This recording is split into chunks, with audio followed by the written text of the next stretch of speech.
আচ্ছা, গাধাক দিয়ে কি ঘোড়ার কাজ হয়? এই যে সাব্বির রহমান, ব্যক্তিগতভাবে সাব্বিরের আমি ফ্যান, এটা ভাই সত্যি কথা। জাতীয় দলে ফিরুক, এটাও আমি চাই। এই সাব্বির রহমান গতবার ডিপিএল খেলছে, যেই দলের হয়ে খেলছে ওই দলের প্লেইং ইলেভেনে ঠিকঠাক সুযোগই পায়নি। ইনকা করেই কাটিয়েছিল ওর জীবন। পরবর্তীতে বিপিএল হলো, বিপিএল এ ঠেলে মেলে আপনার ঢাকা ক্যাপিটালসে দল পেল। তারপর ভালো একটা ইনিংস খেললো, মোটামুটি ওই বিপিএল ভালোই খেললো। 80+ একটা ইনিংস খেললো 33 বল থেকে, তারপরে বিশাল নামডাক শুরু হয়ে গেল। এখন এই সাব্বির রহমান এবারে ডিপিএল এ পারটেক্স এর ক্যাপ্টেন্সি করিচ্ছে। মানে ওই একটা ইনিংস দেখে পারটেক্স এর ক্যাপ্টেন হয়ে গেল। যেই প্লেয়ার গতবার ঠিকঠাক সুযোগই পাইলো না প্লেইং ইলেভেনে, সেই প্লেয়ার ডাইরেক্ট ক্যাপ্টেন হয়ে গেল।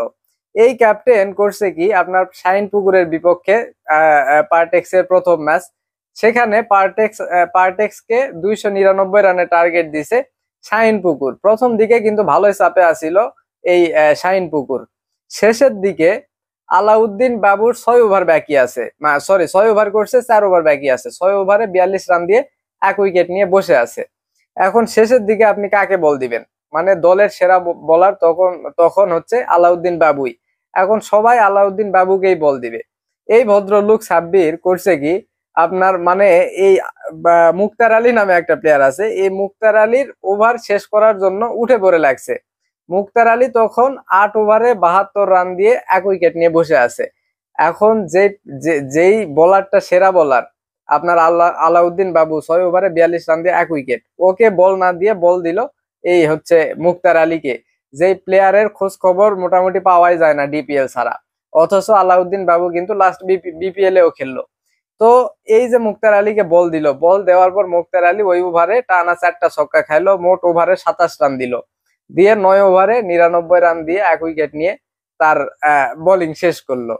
এখন এই যে মানে ইয়ে কি কি বলে, আলাউদ্দিন বাবুর 4 ওভার বাকি থাকতে, 4 ওভার বাকি থাকতেও এই মুক্তার আলীকে বোলিংটা দেওয়া হলো, এটা কেন?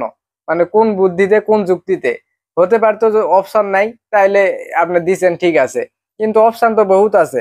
আরো আপনার ধরেন এই যে কি বলে জাওয়াদ রয়েন নামে একটা বোলার আছে, 8 ওভারে 36 রান 0 উইকেট, এই অবস্থায় আছে। ওক বোলিং দিতে পারতেন, দেয়নি। নাইম ইসলাম 7 ওভারে 22 রান দিয়ে 0 উইকেটে আছে, তাক বোলিং দিতে পারতেন, দেন নাই। এই হচ্ছে তার ক্যাপ্টেন্সির লেভেল। তারপরে আপনার যখন পারটেক্স ব্যাটিং এ নামলো, তখন আবার কি হলো, শুরুতেই 2টা উইকেট পড়ে যাওয়াতে নেমে পড়লো হচ্ছে আপনার সাব্বির রহমান। নেমে 47টা বল খেলে 20টা রান করে সে আউট গেল।